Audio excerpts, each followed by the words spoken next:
Kisumu, Dr. Matthew Zowili, kaka nasenyisi entiere studio marwa ma Kisumu kendo oikore margo kodwa mbaka. Your Excellency, machiegni kane wasemosore koro thuolo mar TWAK ochakore gi sani kendo erameny piny ka kawuono wadwa menyo samoro gik mamiyo counties bedo gi pek ahinya. Nyaka gi sani wanyalo ng'eyo ni eni chiegni mar 6 ka ine lemo mar bedo jalup gavana, nikech kane udonjo e tielo mokwongo utiyo higni 5 kendo chakre dwe mar 8 mar higa mokalo nyaka gi sani uchako mako kendo higa machielo mar tielo mar 2 mar telo maru. Nyiso ni in gi ng'eyo mar ariya kotendo kod kaka weche ma counties gi osebedo kopim kod joweteni mamoko ma samoro e kano donjo e thuolo mokwongo. Inyalo nyiso wakimoso nyikwara Ramogi Ajwang' ni to gin ang'o gini ma useneno kaka midhiero e weche mag omenda e counties kum thuolo ma isebedo e telo? Kimoso nyikwara Ramogi kawachako. Erokamano Joja Bati akao thuolo ni kowuok e dala mar Kisumu, city mar Kisumu. Kenda moso nyikwara Ramogi Ajwang' kamoro amora ma gintie piny mangima ni oimore uru. Aduoko erokamano kuom thuolo ma uchiwonwa moloyo ne an kaka jalup gavana mar county ma Kisumu mondo mi kawuono ni wapimie kod jopiny midhiero kata chiedh nade ma samoro counties kaluwore gi pesa monego bed ni giyudo kowuok kuom sirikal mamalo kabiro e counties mondo mi watim godo tije momi counties kaluwore kod pend chik mane wakalo kaka piny mar Kenya e higa mar 2010. Maduong' ahinya madwani mondo jalo ong'e ni samoro ok en shida kata ok en problem gi dho ngere mar control of budget mondo mi ochiw omwom ne counties. Samoro timore nikech piny owacho bedo ga gi lek ni gidhi choko pesa maromo magiketo. Ginyalo bedo gi iluongo nang'o a forecast ni gidhi choko pesa maromo kama, and then pesa magiparo ni gidhi choko no ok chop kare. Gi dho ngere iluongo ni shortfall in revenue collection. Onego bed ni gichoko ushuru mawuok kuom jopiny kata kambe kata gik machalo kod mano mondo mi koro giti godo e national government gi county government. Koro ka shortfall nitie to bedo matek mondo mi gichiw pesa no ne counties. Mokwongo adwani mondo mi wang'e ni nitie romo mabedo ga e kind jalup president to kod governors ma gidho ngere iluongo ni IBEC. En kama giwache ni to pesa mochokni adi ma wanyalo chiwo mondo dhi oti e counties. To kaka ung'eyo higani gisebedo gi disagreement I think twice. Nyo governors romo gi president bende to kata mano nyo komiyo winjruok pod onge maber. To maduong' ahinya en ni sani counties nigi tabu malich ahinya. King'iyo county ma Kisumu kuom ranyisi pok wayudo pesa mar November higa mokalo, pok wayudo pesa mar December higa mokalo, pok wayudo pesa mar January, kendo wan e February bende pok watimo ang'o, pok wayudo pesa. Koro wan gi shortfall. To wasetemo kar mwanyalo mondo mi counties kata county ma Kisumu obed karanta. Ng'eni mano be ma counties mamoko bende osetimo. Gitemo kar maginyalo mondo mi gik monego bed ni timore moloyo to chulo osara mag jotich mamiyo koro ginyalo bedo gi thuolo bende mar render services makonyo oganda bedo. To wasebedo kod achiedh nade ahinya mar yudo pesa mawuok kuom national government mondo mi wakony godo weche monego bed ni watimo e counties kaka Kisumu. Erokamano Your Excellency. Kae iwacho ni nitiere kaka un gi rem kendo nyaka gi sani omenda mag dweche mikwanogo pok ochopo ne counties. Kaluwore kod apisi mar jaga budget mar piny Kenya, the controller of budget, wacho ni nitiere ng'ikruok moko ma bende wuok e piny owacho mag counties mamiyo moko kuom omenda ma udwani mondo udhi ukony godo chenro mopogore opogore ok nyal puodhi. Unwegi bende kaka county sama iloso budget kata sama idwaro kioro kwayo mar golo omenda kowuok e agulu mar bengi mar piny owacho mamalo ka ikelonu, bende inono malong'o gik ma samoro nyalo miyo omenda gi kik puodhi, nikech samoko puodho omenda to nyiso ni gik ma samoro nusenyiso jopiny ni wadhi nyiewo ambulance kuom ranyisi kata geche mating'o jowuoth, koro ok nyal ng'iewgi nikech omenda ni ok ogole kopo ni ok oluwore gi chike ma oketi. Bende un uwegi ung'e ni nitie gik moko ma samoro both moko mawuok kuomu manyalo mono omenda gi wuok mapiyo. Mano nitie, tadwa ni mondo mi wang'e ni wawuoyo e weche ariyo ka George Bati. Mokwongo en ni nitie pok ma counties onego bed ni yudo, ma wacho ni sani counties mang'eny pod ok oyudo pok machalo kod mano. Mar ariyo en ni kiseyudo pok machalo kod mano to nyaka koro ichiw kwayo ne control of budget kaka idwa tiyo kod pesano kata momino. Tadwa ni mondo mi awachi gi mor gi ilo e chunya ni county ma Kisumo to onge chieng' mwasechiwo kwayo ne control of budget mondo mi giyienwa watigo omwom mosebedo allocated ne county magitamo wae.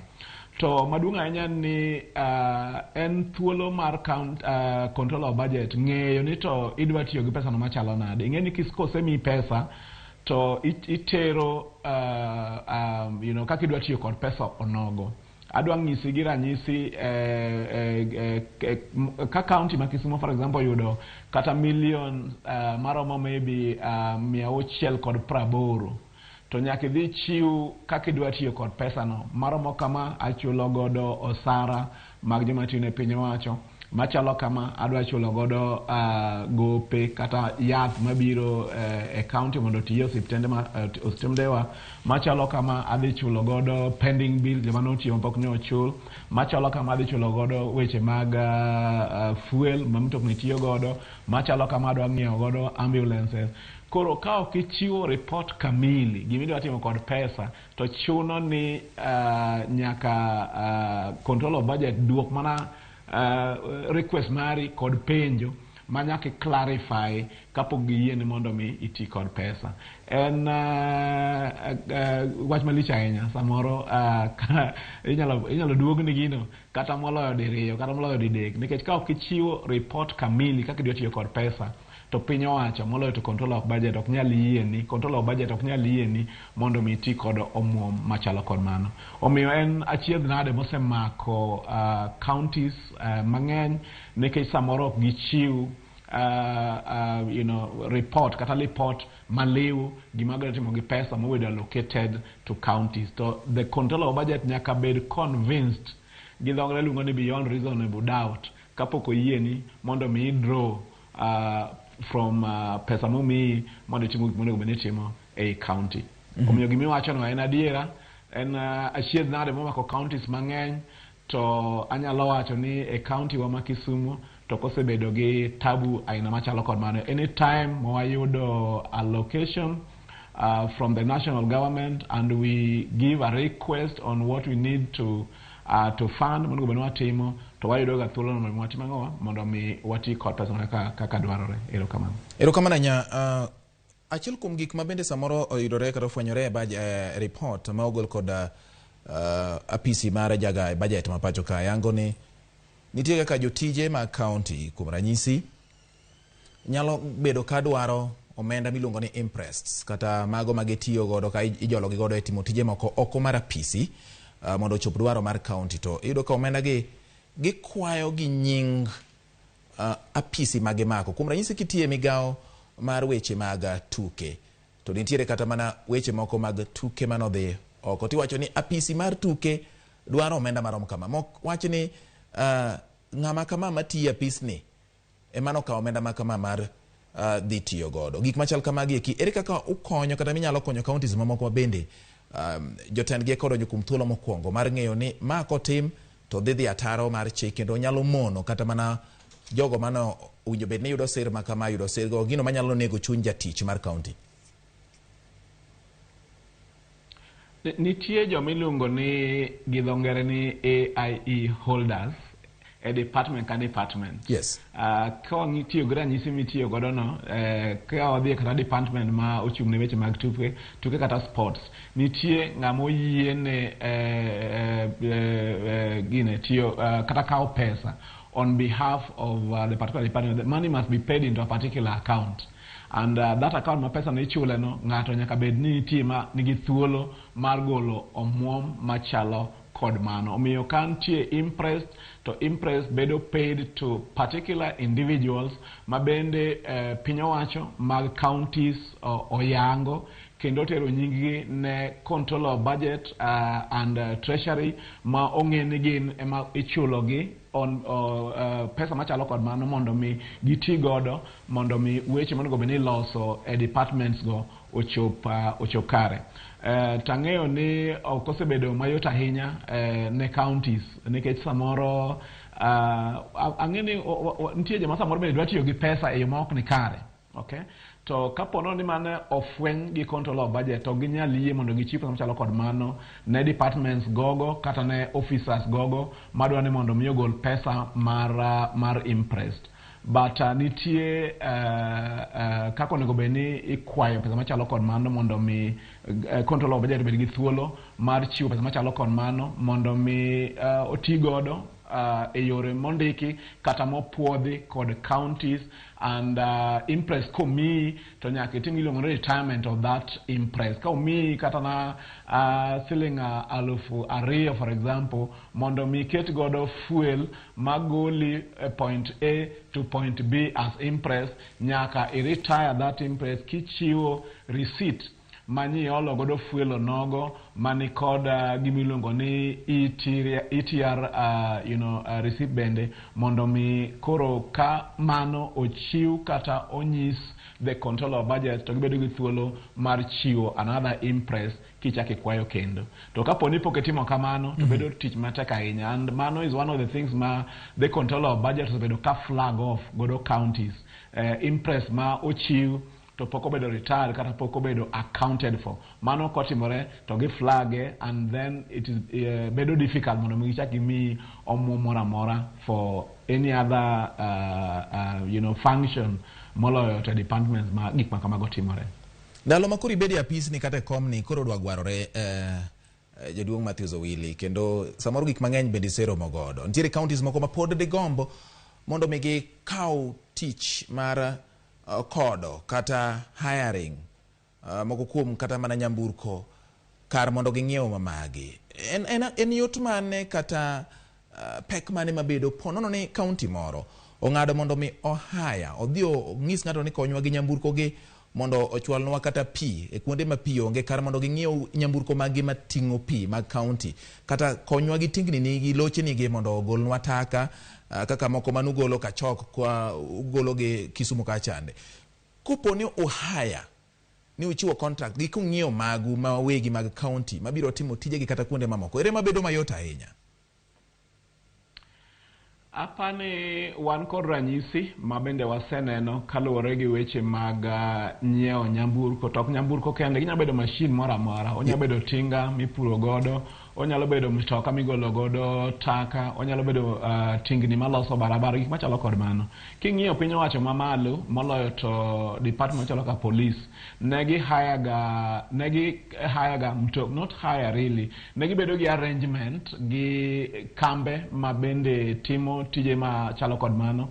And anyalo ng'isi ranyisi mar Toyota Kenya ne chiwo mtokni ne police gitiyo godo to mtokni go mag piny owacho gichulo gimoro matin ne kambe machalo kod mano, to koro gin giwegi kambe go ema neno ni mtokni magichiwo ne departments go bedo maintained nade mondo mi gibed ni ginyalo konyo e tije monego bed ni gitimo nade, monego bed ni gikonye.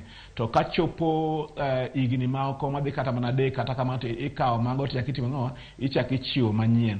Ne nenore ni mano nyalo bedo maber nikech koro ng'eni piny owacho samoro ok nyalo bedo gi competency kata lony mar ng'iyo weche mag mtokni. Giwacho ni co-responsibility. Mano is not the co-responsibility of government.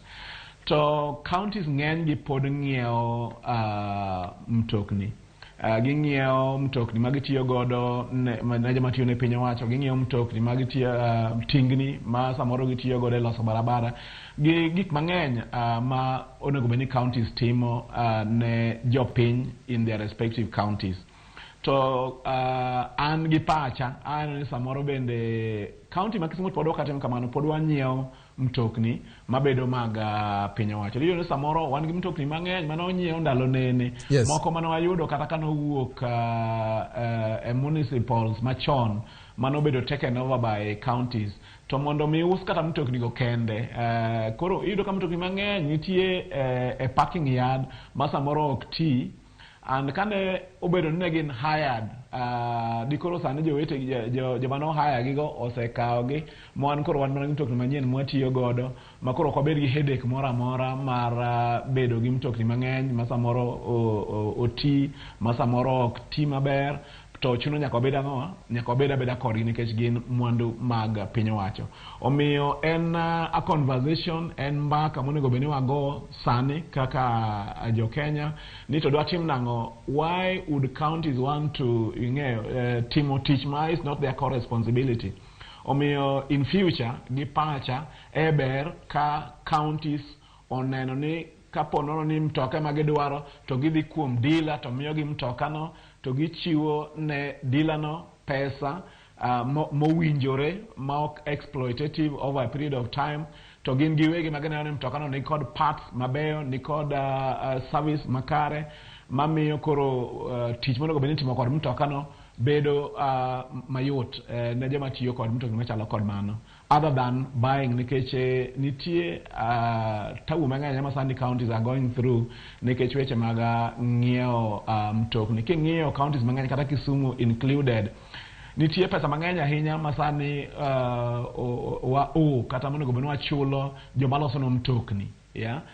To kada ni mano itimo gi ng'ama omiyo mtoka, dikoro mago ok bed headache mar county government. So en mbaka kata conversation gi ngere ma jo Kenya onego bed ni goyo going forward. E weche mag pending bills wang'iye mano bende nitie kaka counties moko kaluwore gi duoko mar budget ni kata report mogol kod apisni wacho ni nitie counties moko ma counties moko oket ni omenda gi winjo bed ni timang'o. Kuom ranyisi indiko ni wadwa ng'iyo gimidwa ng'iyo kata gimidwa tim en ng'iyo mitokni kata idwa chul pending bills, to king'iyo gimoterne control of budget tiwacho ni idwaro omenda mag dongruok. Gik machalo kaka magi, ere kaka counties nyalo konyo mondo gimoro ka gimoro mindiko bed ni oriere tir mabiro konyo county yudo yot yudo pesa gi mondo gitigo ne jopiny? Mokwongo adwaro ni mondo mi jodala ong'e ni wach mar pending bills en wach malich ahinya, ok ne county governments kende, kata king'iyo national government kuma wan be wawegi wayudo gimiluongo ni shareable revenue, gin gi pending bills ma tamre gi nono. Anyalo ng'isi ranyisi e county ma Kisumu kanyo watimo projects mang'eny gi national government, kata national government nyo timo projects mang'eny ahinya e county ma Kisumu, moloyo to mag barabara masani contractors te wuok e science nikech ang'o, nikech piny owacho mamalo onge pesa machul gi godo. King'iyo yo mawuok Kisumu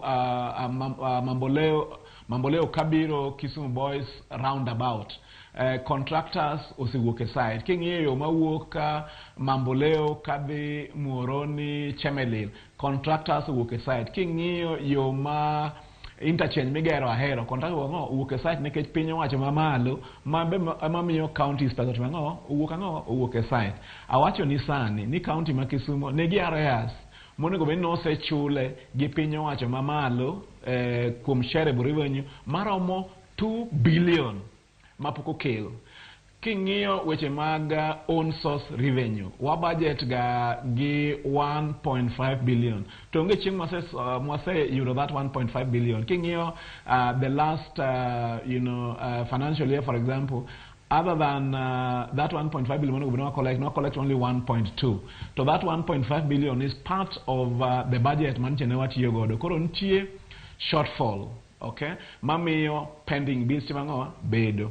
A county ma Kisumu, ngire Peter Nyang'o ne o decide ni this time odwa timo duto temo nyalo mondo mi ochul pending bills. Ngeni contractors gina the same contractors. Yes. Kapo nipo kichule that pending bill, jaki miye orak moro manyien. Mondo mi odhi otimo orak manyien no, to onge pesa, bedo difficult. To control our budget besani koro wacho ni with every disbursement, ko mi pesa, to nyaka ing'ise ni pesa momini adi midhi tiyo godo mondo mi ichul gimiluongo ni pending bills. Koro wan nyo wawacho ni wadwa timo kar mwanyalo mondo mi wachul pending bills as much as possible mondo mi wami jowo matimo kod ohala thuolo maber kata yot mar timo tije mamoko ma piny owacho dhi miyogi nikech gin the same people. Ka ok ichulogi to ok inyal dhiemo jomoko from another county mondo mi bitim ang'owa ichulgi pending bills. Omiyo wach ma pending bills ok en wach mayot ahinya.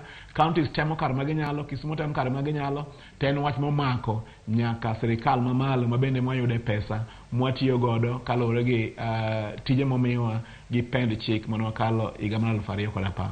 Erokamano, wachwa mogik dakika achiel ma wan godo kani.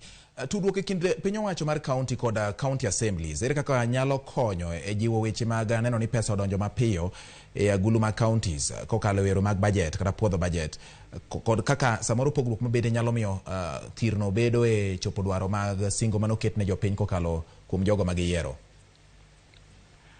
Ka ng'isi ranyisi mar Kisumu ing'eyo ni ka piny owacho ma wacho the executive arm ok winjre gi the assembly, as in ok giti with a common purpose ni gidwa ni mondo mi gikony jopiny kaluwore gi ang'owa gi tije monego bed ni gitimo to onge kuma nyalo dhiye. Higa mokwongo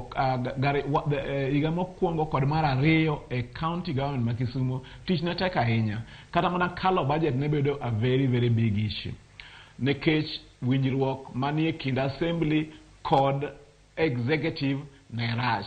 To king'iyo bang' kane wayudo a leadership in the assembly mong'eyo gimonego bed ni gitimo, mong'eyo ni jopiny dwaro development, iyudo ka koro weche osebedo mayot ahinya moloyo te county ma Kisumu e ndalogo duto nyaka sani. Kuonde mang'eny ma samoro MCAs kata assemblies pok okalo budget, ing'eni ka ok ikalo budget to mondo mi governor kod executive o implement project monego bed ni implement ok en wach mayot ahinya. Yes. Omiyo mana kaka piny owacho mamalo, I think ni it is also incumbent upon county governments mondo mi gi create an enabling environment and a working formula between county assembly kod the county executive mondo mi programs ma counties oring maber. Bono omiyo kata ka piny owacho mamalo gitemo kar maginyalo mondo mi ginyiew members of parliament mondo dok komachielo mondo mi gik magidwaro mondo tim mondo mi otimre. Mano kama wacho ni ber mondo ji otim to en nyaka ji yud a working formula. Right. Mondo mi the two levels of government, the assembly kod the executive ong'e ni in terms of delivery mar services jopiny ema nyaka ging'i 100% and not any other interest. Erokamano ahinya jaduong' Your Excellency Matthew Zawili kuom yudo thuolo mar loso gi Ramogi TV kendo kolo ne nyikwa Ramogi jwang' gik ma samoro nyalo miyo counties obed gi pek kod gik ma bende nyalo kelo yot el tayo chenro mag dongruok. Adieri to chopo singo mane oket ne jopiny e kinde mag yiero mar loko ngima. Ruoth koritowa kendo wabiro luongi chieng' machielo med ng'iyo weche mamoko motenore kod weche mag dongruok momakore gi counties kod jopiny giwegi ma jogo ombulu ma bende weg teko machiwo teko ne jotelo. Ka kamano erokamano Nyasaye mondo mi obed kodi nyakwa Ramogi. Thuolo koro romo mondo an bende koro wadhi wayweane matin nikech ka waduogo to weche manyien saa 3 bende. Koro sanada ni mondo mi awi gi Thapki Philip Maudi japuonj Lari nyisa ni jo Thapki gware en bende koro gwara koni mondo wawegi kanyo. Nyasaye mondo bed kodi. Erokamano nyinga en George Bati. Erokamano kuom kete Ramogi TV.